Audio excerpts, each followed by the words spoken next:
और राजधानी रायपुर से खबर, जहां सीएम राजिम कुंभ कल्प में शामिल होंगे। जहां राजिम कुंभ कल्प के समापन समारोह में वो शिरकत करेंगे। महाशिवरात्रि पर शाही स्नान का भी आयोजन किया गया है, जहां संतों और धर्माचार्यों की उपस्थिति में एक कार्यक्रम होगा। जहां गरियाबंद के राजिम में जन सैलाब उमड़ेगा। जहां सीएम भी राजिम कुंभ में शामिल होंगे और कुंभ कल्प के समापन समारोह में वो शिरकत करेंगे। और महाशिवरात्रि के मौके पर शाही स्नान का भी यहां पर आयोजन किया गया है, जहां धर्माचार्यों की उपस्थिति में ये कार्यक्रम होगा।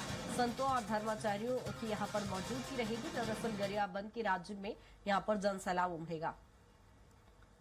और राहुल लगातार बने हुए हैं। राहुल, क्या कुछ ये पूरा कार्यक्रम है जहां सीएम साहब भी राजिम कुंभ कल्प में पहुंचेंगे?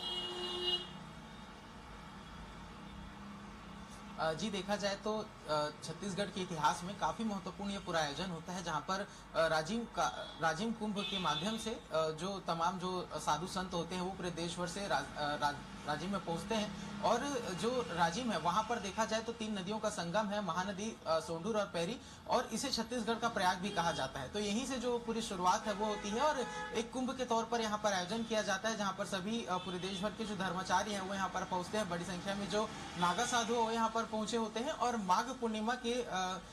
माघ पूर्णिमा के दिन प्रत्येक वर्ष इस कार्यक्रम का आयोजन किया जाता है, जो लगभग 15 दिन तक चलता है। माघ पूर्णिमा से लेकर के महाशिवरात्रि तक के जो पूरा आयोजन है वो किया जाता है। और इसके माध्यम से राजिम में जो कुलेश्वर महादेव जो मौजूद हैं उनकी आराधना यहाँ पर लोग करने के लिए बड़ी संख्या में पहुंचते हैं। इसके लिए सरकार के द्वारा भी तमाम तरह की तैयारियां जो है वो की जाती हैं। एक बड़ा भव्य कार्यक्रम होता है, एक बड़ा मेले का आयोजन किया जाता है और नदी स्थल और मेले के स्थल को अलग अलग बनाया जाता है। अगर नदी के स्थल की बात करें तो धार्मिक तौर पर यह आयोजन काफी महत्वपूर्ण हो जाता है। ये ठीक प्रयागराज में जिस तरीके से बड़े महाकुंभ का आयोजन होता है उसका छोटा प्रारूप इसे कहा जा सकता है। और कई सैकड़ों वर्षों से यह परंपरा रही है कि यहाँ पर बड़ी संख्या में जब इस कुंभ का आयोजन किया जाता है तो पूरे छत्तीसगढ़ समेत देश भर से जो लोग हैं वो इस कुंभ में शामिल होने के लिए पहुंचते हैं, जहां पर देश विदेश से लोग पहुंचते हैं। और इसी कार्यक्रम के समापन में आज जो मुख्यमंत्री विष्णुदेव साय हैं वो सम्मिलित होने वाले हैं। और कुलेश्वर महादेव, जिनकी यदि कहानी की बात करें तो रामायण काल से जुड़ी हुई नजर आती है। माता सीता के द्वारा जो कुलेश्वर महादेव है उनके मंदिर के बनाए जाने की बात है वो की जाती है।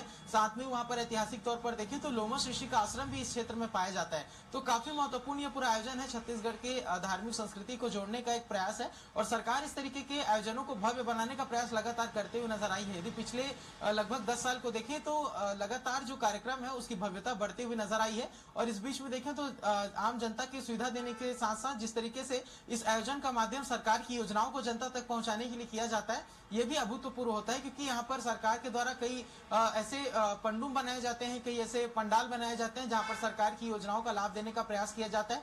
बड़ी संख्या में जो शासकीय कर्मचारी हैं वो इस पूरे आयोजन से जुड़े होते हैं। और साथ में ही जो ग्रामीण होते हैं, स्थानीय जो लोग पहुंचते हैं, उन्हें योजनाओं के साथ अवगत कराने के साथ साथ स्वास्थ्य सुविधाओं का भी विशेष तौर पर ध्यान रखा जाता है। कई जो शिविर है, कई जो कैंप हो यहाँ पर लगाए जाते हैं। तो काफी महत्वपूर्ण आयोजन है। धार्मिक से लेकर के जो सरकारी स्तर के आयोजन तक के यदि पूरी स्थिति को देखें तो सरकार के सामने हमेशा काफी बड़े आयोजन करने का एक चुनौती रहता है। और इस समय देखें तो जिस तरीके से मुख्यमंत्री विष्णुदेव साय ने इस पूरे आयोजन को किया हुआ है, तो समापन में मुख्यमंत्री विष्णुदेव साय पहुंचेंगे। यहाँ से देखा जाएगा कि सभी धर्माचार्यों को विदाई दी जाएगी और कुंभ के समापन की घोषणा यहाँ पर मुख्यमंत्री विष्णुदेव साय करने वाले हैं। ठीक है राहुल, बहुत शुक्रिया तमाम जानकारी के लिए।